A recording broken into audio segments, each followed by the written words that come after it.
on 395, Red Mountain, Randsburg, Johannesburg, Atolia. What the fuck are all these different things? What is it? It's not really the same thing. They're not from the same era. It's different minerals and different times. So first around here you have the yellow aster, of which Paul spoke earlier, which only just shut down, I don't know how long ago, 3 years ago. They mined gold. That big shit up on the hill there, that's the same yellow aster that was discovered in 1895. That's the same gold they're mining. So anyway, but I digress. 1895 is yellow aster. They're mining gold. In around 1918 at Red Mountain, it's silver. It's the Kelly mine, and when you drive by there, that one biggest head frame off to your left, that's the Kelly mine. You kind of expect more there. This is a mine, like some of these mines, they take 10 or 20 or 40 million dollars out. You kind of expect it to look like something more, you know. But anyway, that's it right there. Okay, in between is Atolia. I call it Atolia. I don't know if it's Atolia. I don't know. No one knows. So I say Atolia. It's named for the two guys, the two main guys. One is Mr. DeGrolia and one is Mr. Atkins. And from that they contracted the name Atolia. And Atolia is tungsten. Tungsten. What the fuck is that tungsten mine? What is that? What's that whole thing about? Light bulbs. Exactly. So this was in between. This started about 1905, and they're mining gold. People, there's miners everywhere. They're everywhere. There's no piece of these mountains that someone hasn't poked a hole in to see if there's something in there. So they're down here mining for gold. Okay, there's no real water there, so they're working by dry washing, which again relies on the fact that gold is so much heavier than everything else, just the same way as when you pan it. Well, they're making a little bit of gold, but when their washers are all clogged up with some gray stuff. They call it this gray stuff. They call it heavy spar, whatever that means. I don't have any idea. So they're mining for gold. This is cluttering everything up. I can't do anything. If I could just get rid of this gray shit out of here, I could maybe make some money, but it just keeps plugging everything up. So it turns out that what that stuff is tungsten. Well, they don't know it at the time. There's still some gold there, but when they mine it, same thing when you do gold, you rely on the heaviness of the gold. Okay, specific gravity of gold, for those of you who flunk chemistry, I flunked physics, not chemistry, so I know this one. The specific gravity, water is 1, and then everything else is in comparison. Gold has a specific gravity of 19.3, wait a minute now, I want to get it right, because someone was 19.32, and tungsten has a specific gravity of 19.25. So they thought they were mining for gold, but what they really were doing was mining for tungsten, and the gold was in the way. But they didn't know what it was. So they figure out, okay, this stuff is called scheelite. That's the #1 commonest kind of tungsten ore. And then they know what it is. They can separate it from the gold. It isn't really worth all that much, and besides, there's not big, huge quantities of it. So they sell it a little bit, but it isn't. It's just a little sideline. Okay, then they like around during World War I. Now all of a sudden, well, before this, again, I digress. This is the surface stuff. They just dig little shafts down here. They said if you dig down, you'll hit about 100 feet deep. There's bedrock, and they would just mine the gravel. They would just use that for the ore.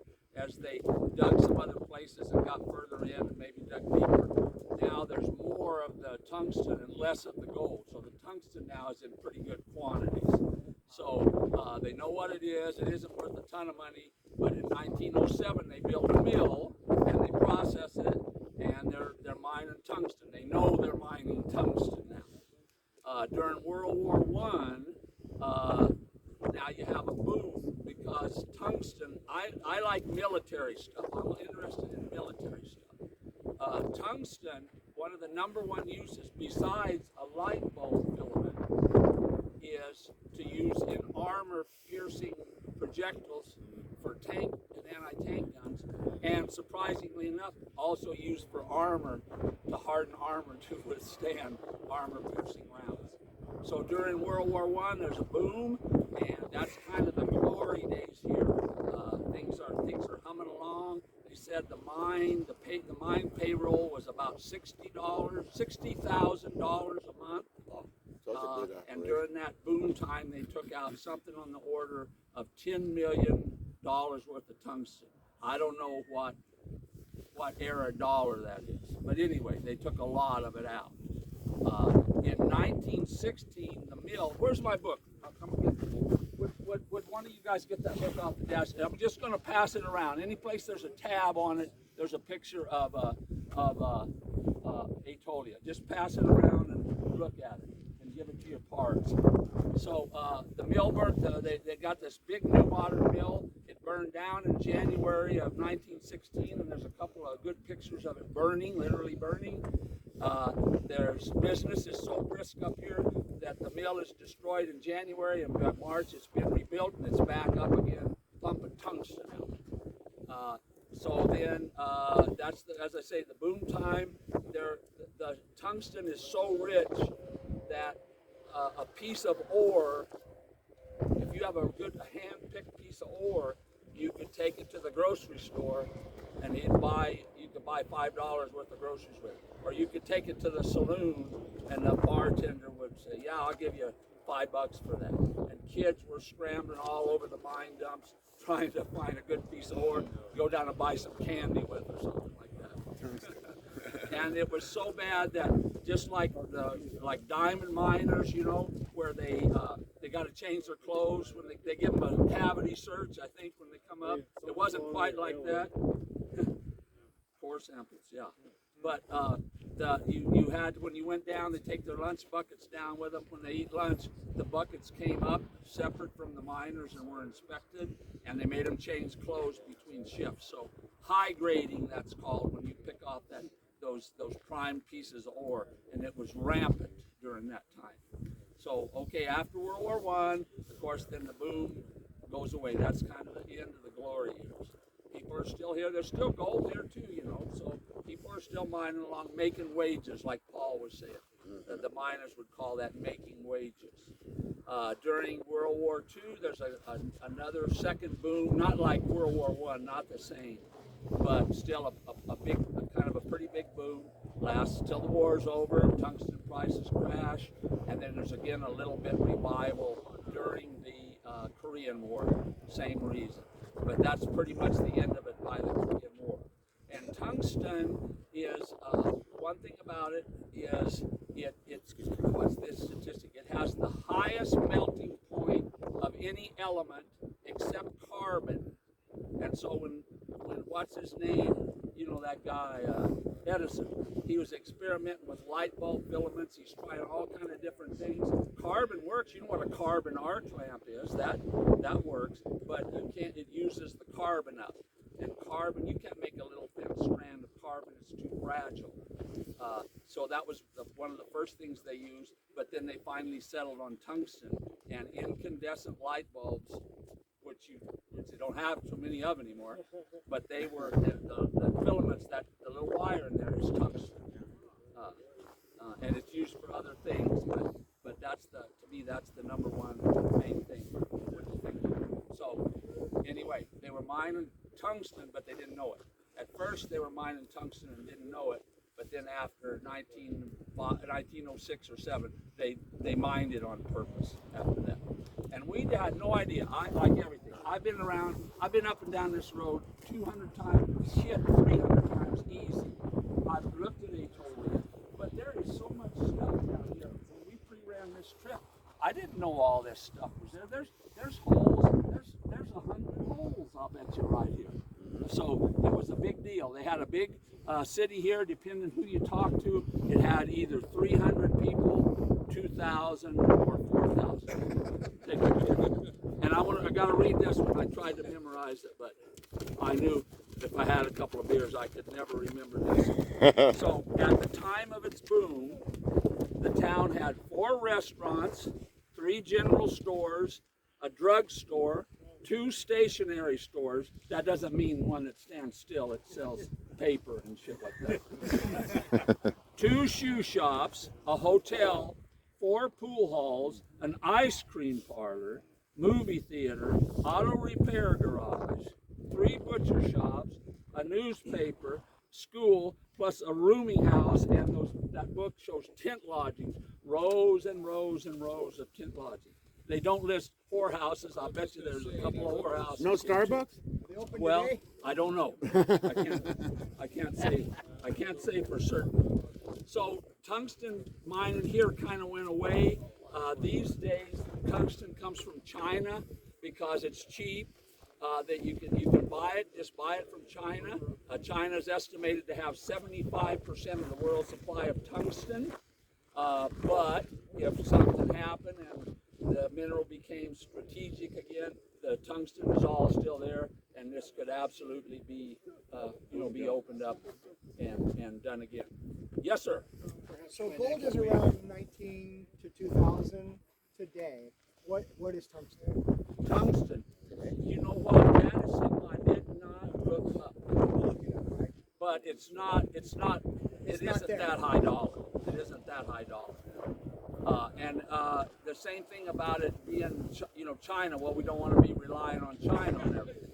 When we went to the rare earth mine at Mountain Pass there, and they were just closing it up, well, they're opening it up again because they're tired of being reliant. We had a chip shortage and all that stuff. They're tired of being reliant on the Chinese for that. So that mine is open. That mine is open again, and we're Molycorp. Yes, sir. That's right. That's right. How much money in silver did they pull out of the silver mine? Silver is not my. Paul could give you that at the tip of his tongue.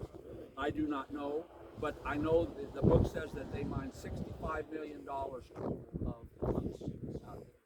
Could you talk about the radium and the strategic, A lot of money now. Yeah. I'll take 65. That's pretty good. Yeah. I'll talk to you. Spit it out. So that's all I got. Can I say one thing? Yeah. So, Billy Holcomb's association with Red Mountain starts here in the 30s. Now, all I know is what L. Burr Belden told me was that he was here in the 30s working undercover for the federal government. So he, at that time, he was probably in his 30s because he was in World War I as a Marine. So supposedly he is working undercover here, and they're concerned about the Nazis sabotaging and getting a hold of the tungsten. And I'll just tell you the rest of the story when we get to Red Mountain. But he is here at that period of time doing, according to him, I have no reason to doubt him, by the way, doing investigation for the federal government who is worried about the Nazis for the reason Mike is telling you. Sergeant Weissman has just Googled up that the current price of tungsten is $3.25 a pound. It's a pound. Silver's probably, I don't know, even if it's way up. Google it. $25. It's not. Silver's not worth all that much. This stuff is not worth. It's not worth. $500 an ounce. Tungsten is not. But again, like every mine in the world, it doesn't matter how rich it is.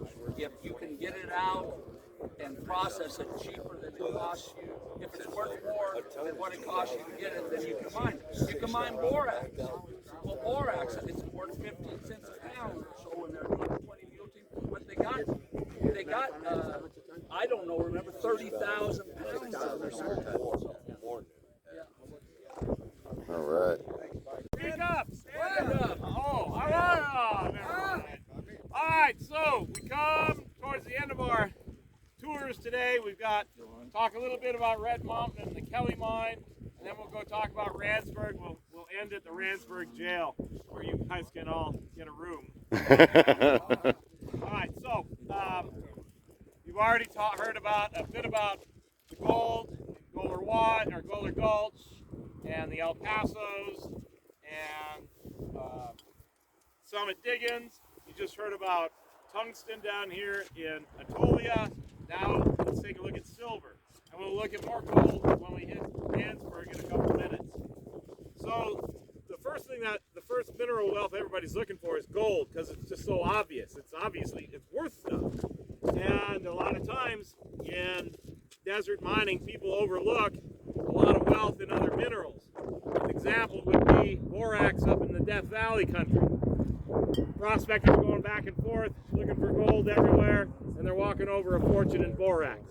And it wasn't until well after the gold mines had come and gone and petered out, somebody finally is doing something with borax and making a lot of money, right? Francis Marion Borax Smith. A similar thing happened here. Everybody's looking for gold, and when they're digging down, they're encountering some other hard material. In the case of Atolia, it was tungsten. It was all blue, grimy, What is that crap? crappy shit that interferes with everything you're doing. Here it was a harder material as well. It kept clogging up the works. Turns out it was silver. Okay? Well, fuck, silver's worth. I hope you didn't get that one. That's all right. It's in between. Geez, silver's worth a fair amount of money. Let's take a look at the silver. And so it turns out that right across the street, if you look between the pine trees, you can see a piece of what that is, that steel structure, that rusted black and brown steel structure that's fallen down. That's the head frame of what was once the United States' biggest producer of silver back in 1919. That's the Kelly Mine. Okay, the Kelly Mine. What's it called? The Kelly Mine. Damn, man, you guys ought to come to my school and sign up. So the Kelly Mine was an outstanding producer of silvers. It was discovered by a fellow named Jack Nawson and William Williams. These guys were prospecting around. They came across that outcrop. That outcrop, when they took some samples to the assay office, turned up 300 ounces of silver to the ton. Now, silver these days, I think, is around $10, $15 an ounce, somewhere in there. 19 and a quarter an ounce. I don't want to know what it was in 1919. But if you kind of adjust it backwards, maybe Sid could figure that out for us, being the economics guy, you can still see that $300 ounces of silver per ton is quite a lot of money that's worth. In fact, when they started mining, the first couple of years of production of the Kelly Mine, there was no mine dump. So right here you can see a mine dump. Probably came from that shaft right up there that's surrounded by that steel structure. That's the mine dump. That's where the crap goes. But for the Kelly Mine, there wasn't a mine dump. Why wasn't there a mine dump? Tim, why wasn't there a mine dump up there? They didn't have one. They didn't need one because it was so rich. That ore was so rich. There was hardly anything left after you milled the silver out. Wasn't enough to make a mine dump. Wasn't worth their time even. It was such a high-grade ore. In the first year of its production, it turned out $300,000 of silver in the first year. And again, that's $19 By the end of its production, it had cranked out about $13 million of silver. Like everything, though, the silver ran out. Now, I'm getting a little ahead of myself. At the same time that the Kelly Mine is founded, there's a little town called Osdick. Okay, Osdick was named after a fellow, worked with the railroad siding for Osdick and so on. And as the Kelly Mine developed, you get a town operating here. Now, part of the population of this town wanted the place to be kind of a dry, nice town with nice people like you and me living there with our wives and our kids, maybe have a school and all that kind of stuff. The other side of the population wanted it to be a wide open town, just like in the Old West. And they were at it like this, and they were yelling and screaming and trying to figure out what's going to be the name of this town. Well, the post office came in and decided the matter for them. And because the mountain there is red and was named Red Mountain, they decided the name of the town was going to be Red Mountain, and that's what has stuck Who on would since. want to live in a town called Oz? Yeah, Ozdig. Yeah, who's Dick Ozdig? Yeah. His name was Jack. Yeah. Now, High school team. Originally Wizard of Oz did. that's him. So the mine developed. It was a huge producer, not just for San Bernardino County, but in California and the United States as well. Like everything else, the silver eventually ran out. For many years, by the 1920s, the mine was pretty much done. But for years and years, that head frame stood up over the pile that you can see back behind the waste pile that you can see behind the owl. The sign that says owl, you can see the waste dump there. You see it better when you go back out onto the highway. But that thing stood 60 or 70 feet tall for almost 100 years. In about 2002, 2003, I remember driving up here like 2 weekends in a row. On the first weekend I drove up, there it is, Kelly mine frame, bitching as always. Next weekend, hey, something's missing.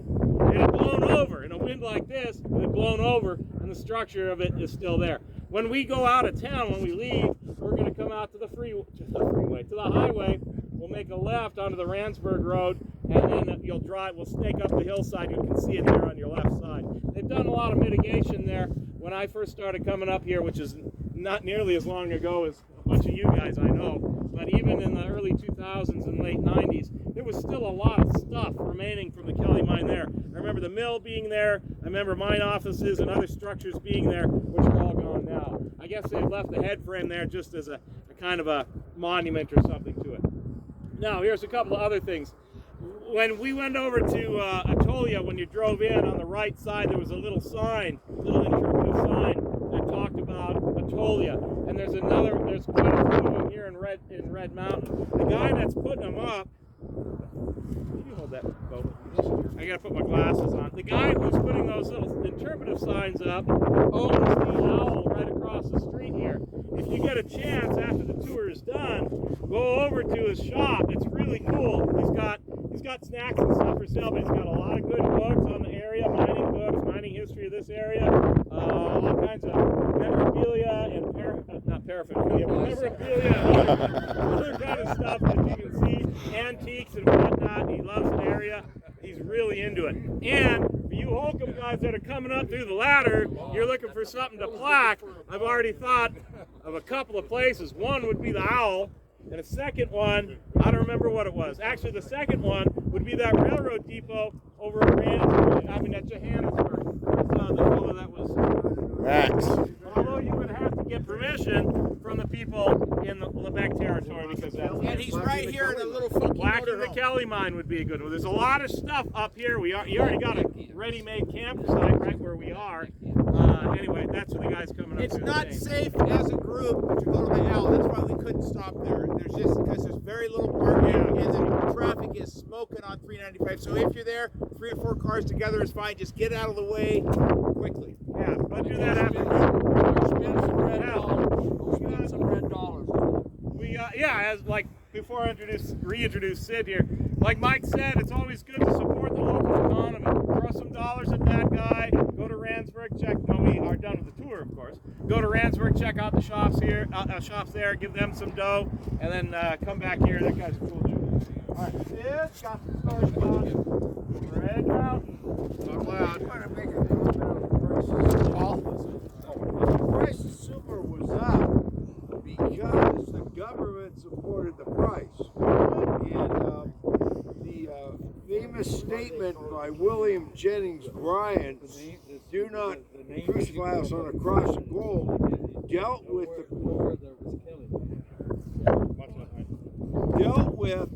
the fact that the government was going to repeal the price of silver.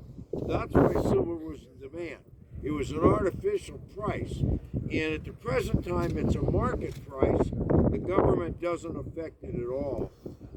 The other thing that was interesting is somebody said that tungsten was $3 and something a pound. That's like $6,000 a ton. So I'll just give you some insight. So Burr Belden, who I was talking about, is roaming around here, supposedly working for the FBI.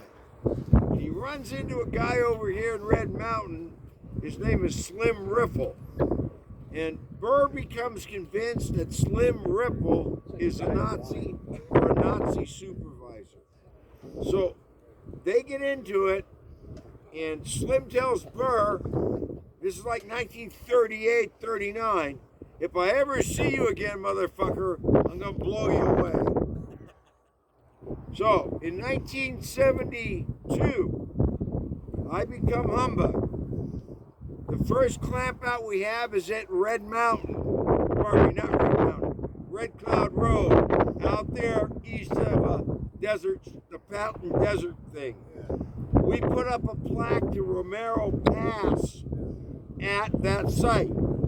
I'm the humbug. Now they say to me, where you gonna go for your next clamp out? And I'm standing around there with my finger up my ass thinking, I don't know shit. Gabe Lopes, another charter member, says, let's go to Red Mountain. I said, well, what's about Red Mountain? He says, oh, that was the last wide open area of San Bernardino County. And the whorehouse is still there, and the cribs are there. So, being a good clamper, what do you think I said? We're going to Red Mountain. So now, Burr Belden says, I ain't going. I said, why not? And he tells me the story. And he says, now this is 72, and this happened to Burr in 39 or 40.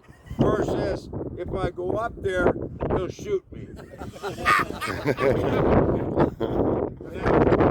I don't know if there's any of you here that ever met Burr, but at this point, Burr is really infirm with a stroke, right?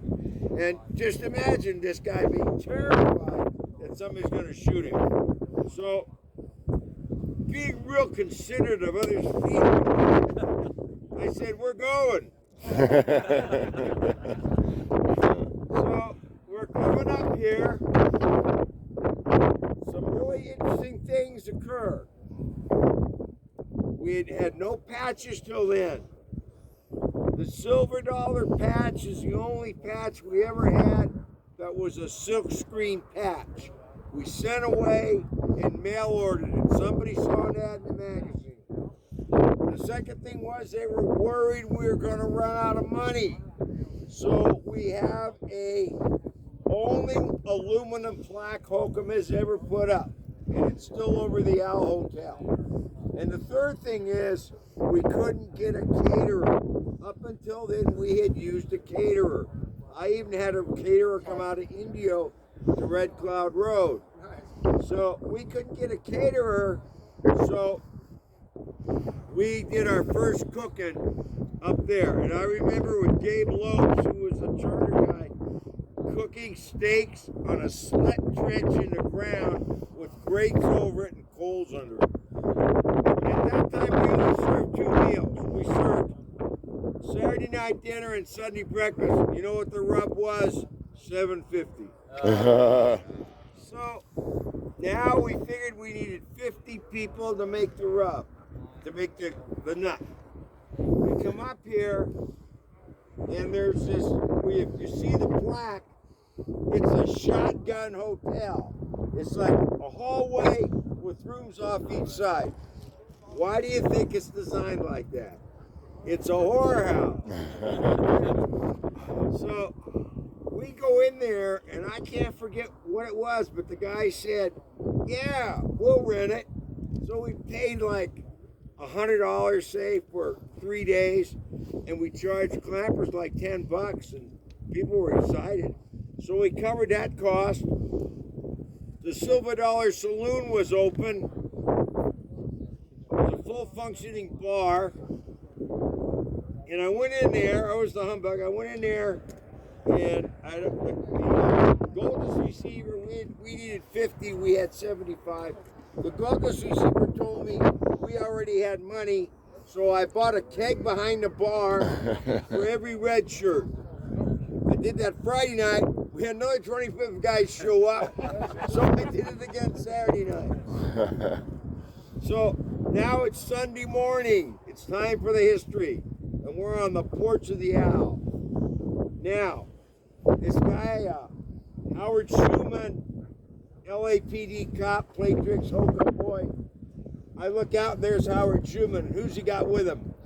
Herb Eldon. Just as we're getting ready to have a talk, this guy comes out of a building north of where we are, shuffling along like the way I walk, right? And it's fucking Slim Riffle. And they carried on like brothers that had never met. And it was great because we sat and listened to it. It was Sunday morning for about an hour, talking about the old days. So he wasn't a Nazi. So then we found out it was over. Well, we had such a great time, we decided to come back. So we're coming back, and that's what I was telling you when we were over at Garlock. Steve Carr and I met this Roberta Starry. So we decided that we would have the clamp out, and she said she'd come over and talk. I guess it was Saturday afternoon. So she came over and talked on Saturday afternoon for a good hour and a half and sold her books. Then Sunday morning,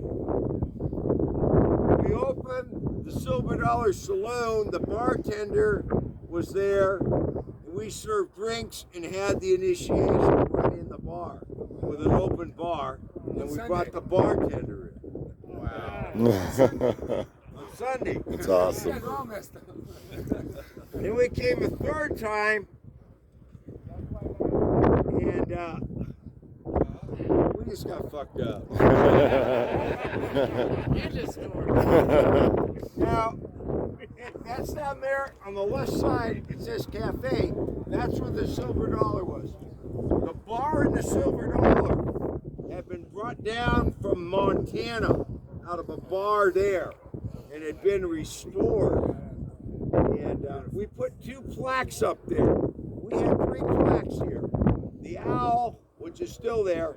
Then we had 2 other plaques up over the entranceway at the Silver Dollar, and they're gone. So, yeah. They're gone. So, that's about it. I probably remember a lot more, but I got a couple talks at Rand's, but You need to be drinking.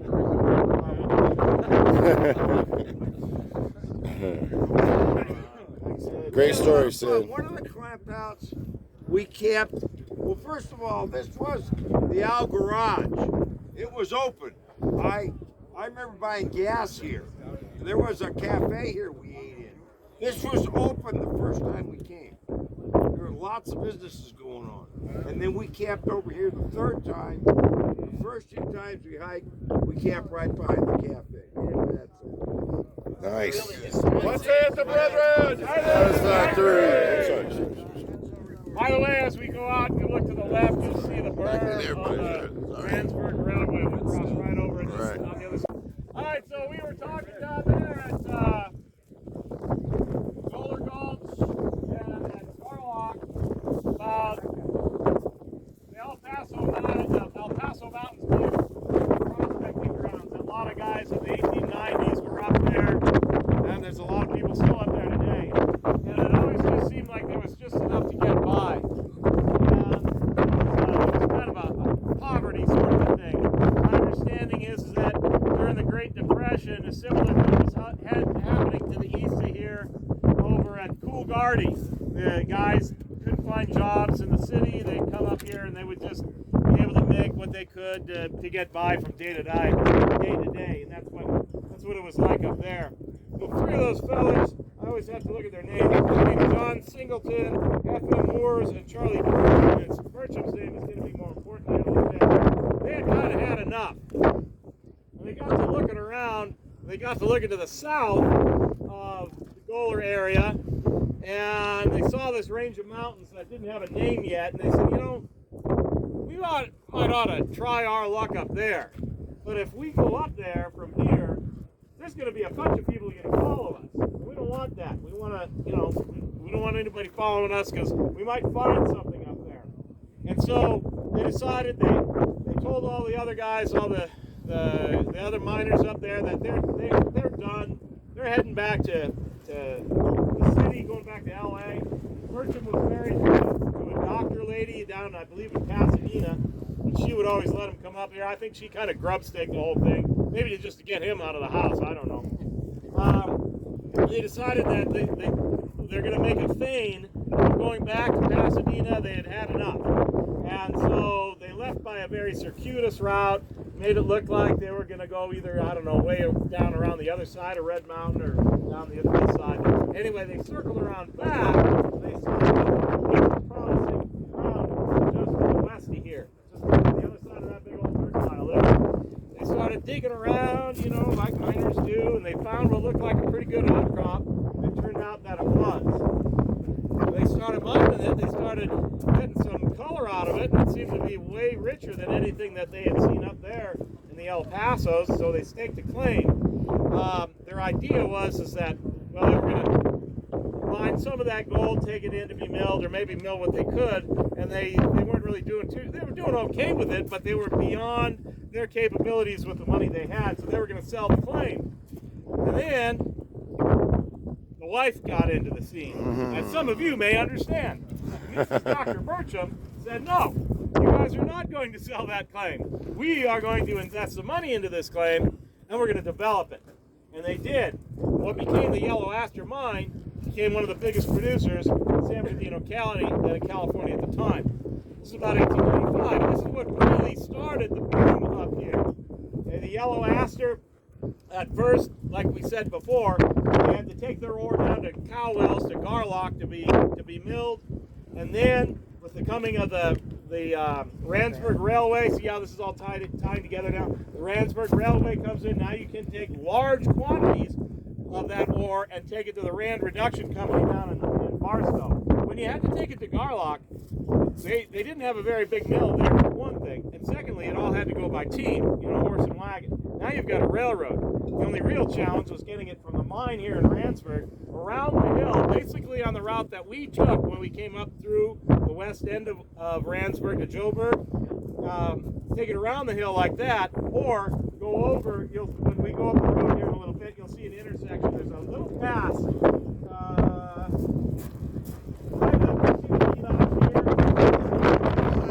Dipping down there, that forms a little pass, and there's a road. It's a really pretty drive.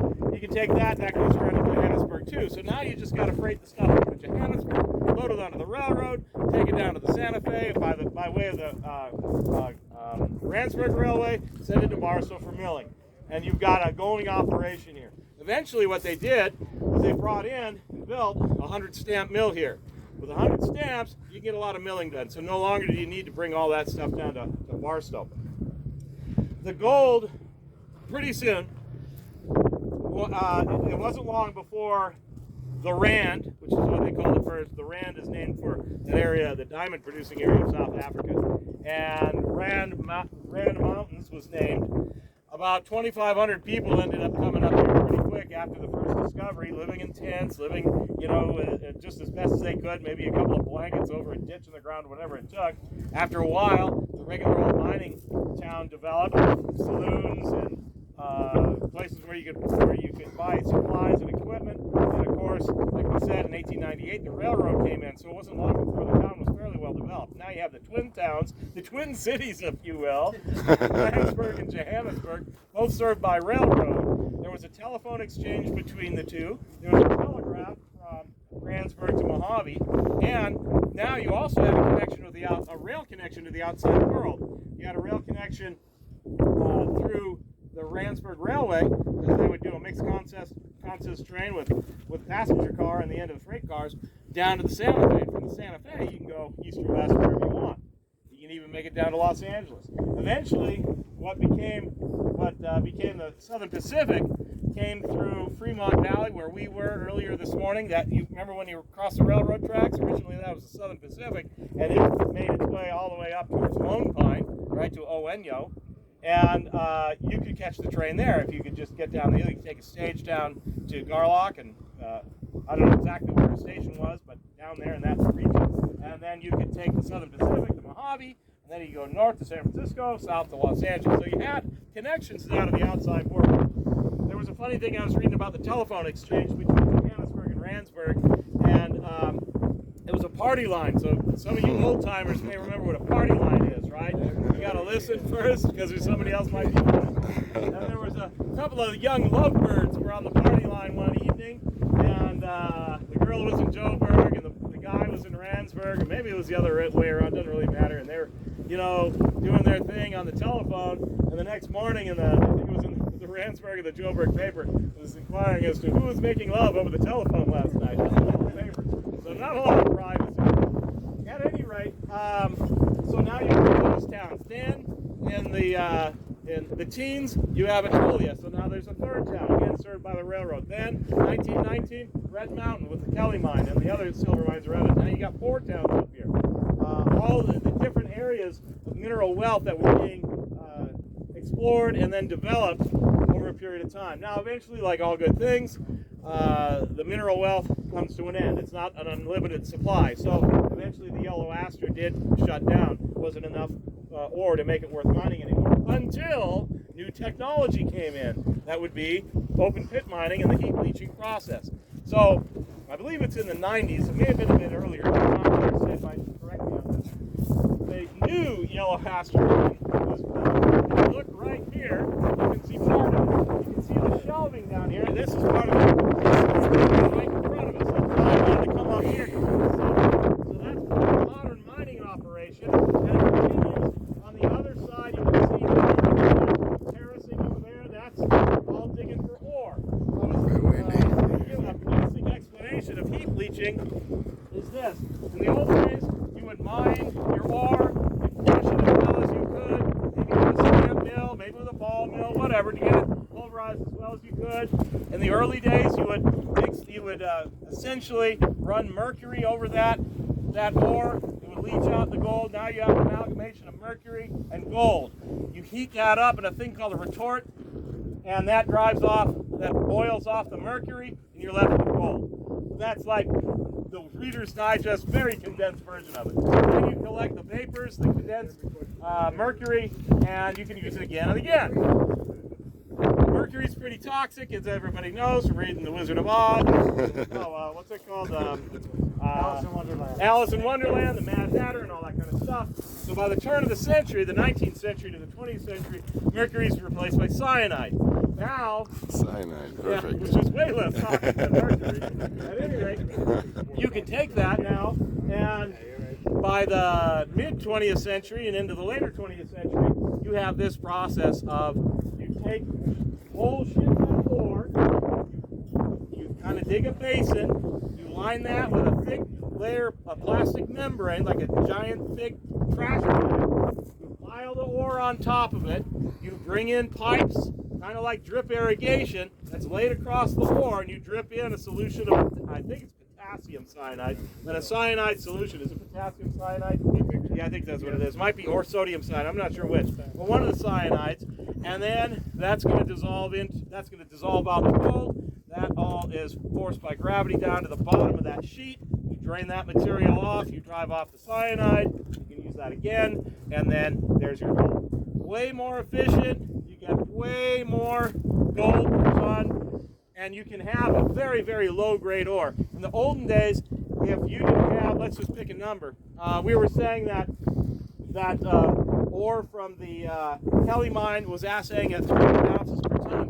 Well, maybe it's profitable down to, say, just 50 ounces a ton. At 49, you're breaking an even at 48 ounces per ton. You're losing money. And I've just made those numbers up for reference.